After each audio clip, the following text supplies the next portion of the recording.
வணக்கம் என் அன்பு உறவுகளே. மிச்சால் வீடியோ ஒன்று போடலை.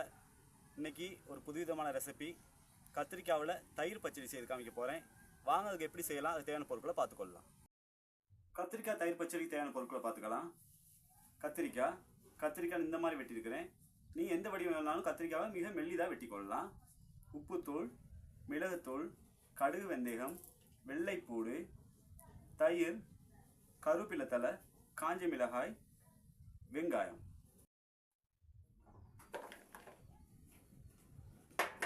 கத்திரிக்காவுக்கு தேவையான உப்பு போட்டு, சிலவங்க பச்சடி செய்யும்போது மிளகாய்த்தூள் போடுவாங்க. நான் மிளகுத்தூள் சேர்த்துக்கொள்கிறேன். சேர்த்து நல்லா கலந்து எண்ணெயில் முதல்ல வதக்கி கொள்வோம்.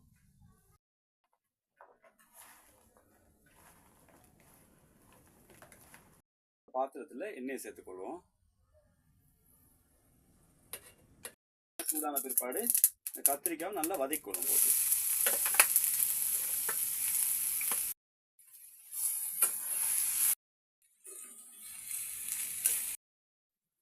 கத்திரிக்காய் நல்லா வதக்கி இப்போ தனியாக ஒரு பாத்திரத்துக்கு எடுத்துக்கொள்ளும்.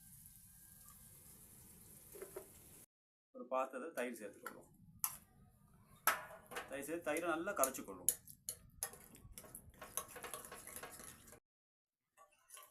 தயிரை நல்லா கரைச்சி எடுத்துக்கொண்டு இப்போ நம்ம வதக்கிறது கத்திரிக்காயோட சேர்த்துக்கொள்ளும்.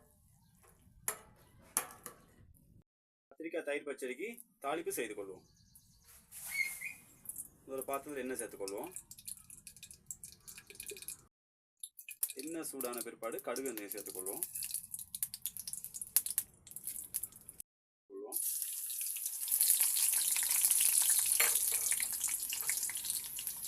வெங்காயம், காய்ந்த மிளகாய், கருவேப்பிலை தழை.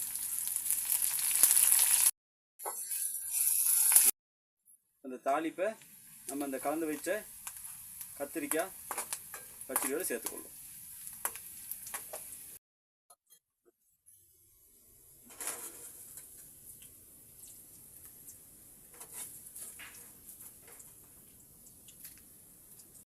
தாளிப்பு சேர்த்தாச்சு, நல்லா கலந்து கொள்ளணும்.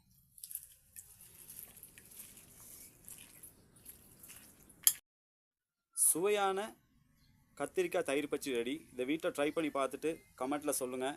இந்த வீடியோ பிடிச்சிருந்தா அசீம் அலி ஃபேஸ்புக் பேஜை ஃபாலோ பண்ணுங்கள். AG kitchen Tamil vlog YouTube சேனலை சப்ஸ்கிரைப் பண்ணி பெல் பட்டனில் கிளிக் பண்ணி சப்போர்ட் பண்ணுங்கள். எவ்வளோ தூரம் நீங்கள் ஃபேஸ்புக்கில் வீடியோ பார்க்குறீங்களோ அந்த அளவுக்கு நீங்கள் யூடியூப்பில் சப்ஸ்கிரைப் பண்ணுறது குறைவாக இருக்குது. நீங்கள் சப்ஸ்கிரைப் பண்ணி சப்போர்ட் பண்ணால் தான் மேலும் வீடியோ போடலாம். நன்றி.